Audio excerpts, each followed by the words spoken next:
Hello, xin chào các bạn đã quay trở lại với review 5 phút. Ở cuối tập trước, diễn biến đấu la đại lục đã được đẩy lên cao trào khi mà trận chiến tại Gia Lăng Quan đã nổ ra trong sự góp mặt của tất cả mọi người. Làm cho khán giả ngạc nhiên chính là sự hồi sinh của cúp đấu la và quỷ đấu la. Không chỉ vậy, một số tình tiết cũng được phía nhà sản xuất cải biên khiến cho diễn biến phim vô cùng hấp dẫn đúng không các bạn?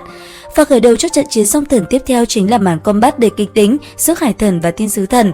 Bọn họ đều rõ ràng rằng cuộc chiến giữa thần với nhau là một cấp độ chiến đấu khác hẳn.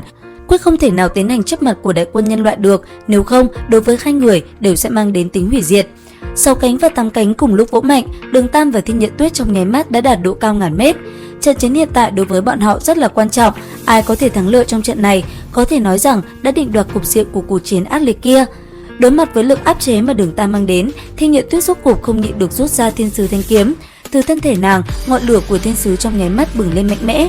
Đối diện Thái Dương Hỏa đang không ngừng tiêu đốt, Đường Tam vẫn là ung dung như trước xuất ra tam xoa kích. Có thể thấy, sau khi trở lại đại lục, hắn cũng mang theo tự tin sẽ chiến thắng Thiên Nhận Tuyết. Không đợi cho Đường Tam phát động công kích, Thiên Nhận Tuyết tức thì làm trung tâm tất cả xung quanh đều biến thành hư ảo. Thiên Sứ Thanh Kiếm chia ra làm 6 thanh trường kiếm giao nhau, trong nháy mắt xoay tròn, ngưng tụ thành một điểm năng lượng màu vàng. Ngay khi tất cả hoàn thành, thì Hải Thần tam xoa kích của Đường Tam cũng đã tới nơi. Tiếng nổ ầm vang trong nháy mắt bộc phát ra, năng lượng bùng nổ trên Hải Thần tam xoa kích của Đường Tam. Mỗi lần một đợt thần lực còn chưa hoàn toàn biến mất, đợt thần lực thứ hai đã bắt đầu. Liên tiếp 9 đợt chồng chất lên tầng tầng. Trong nháy mắt, đợt thần lực cuối cùng bộc phát, thân thể Thiên Nhận Tuyết đã bị thần lực khủng bố kia bạo phát đánh bay đi. Đến nước này, Thiên Nhận Tuyết xác định sẽ đồng quy vu tận cùng với nam nhân trước mắt. Trong lúc cả hai lần nữa giao nhau, thì phía dưới tình thế Gia Lăng Quan đã sôi trào hơn bao giờ hết. Con số tử vong cứ vậy không ngừng tăng lên, điều này gây ra bất lợi vô cùng lớn cho đội quân Thiên Đấu Đế Quốc. Bởi vì Bỉ Bỉ Đông đã bước vào cửa ải cuối cùng để thành thần, bằng việc hấp thu lực lượng trên thi thể của người khác, sự hy sinh của một binh sĩ đều trở thành năng lượng cho nàng thôn vệ. Cứ như vậy, truyền thừa của Bỉ Bỉ Đông thuận lợi hơn bao giờ hết.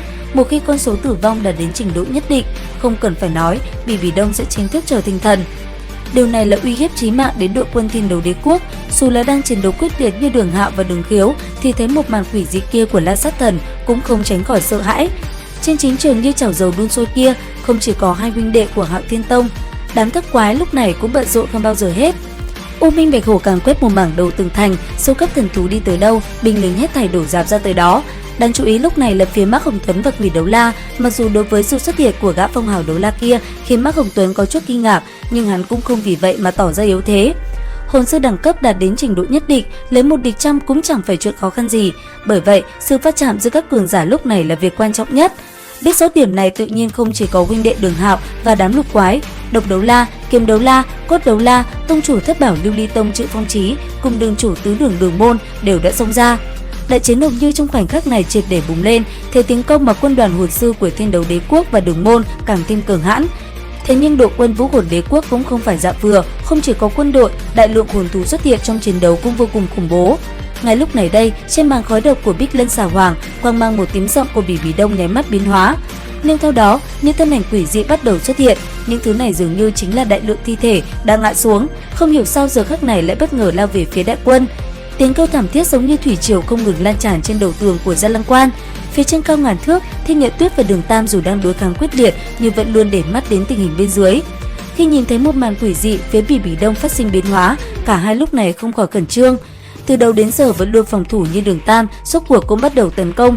Một luồng kim quang oánh nhuận như ngọc đột nhiên từ thanh chủ nhận của Hoàng Kim Tam xoa kích chợt tuôn trào ra. Chỉ thấy nó trong không trung đột nhiên hướng về phía Thái Dương Thiên Sứ phóng tới. Ngay sau đó, xa xa trên trời cao, một tầng quang mang màu đỏ kim trong nháy mắt bạo nổ, làm cho cả không trung đều biến sắc. Thân thể của Thiên Nhận Tuyết nặng nề đập mạnh lên mặt tường thành.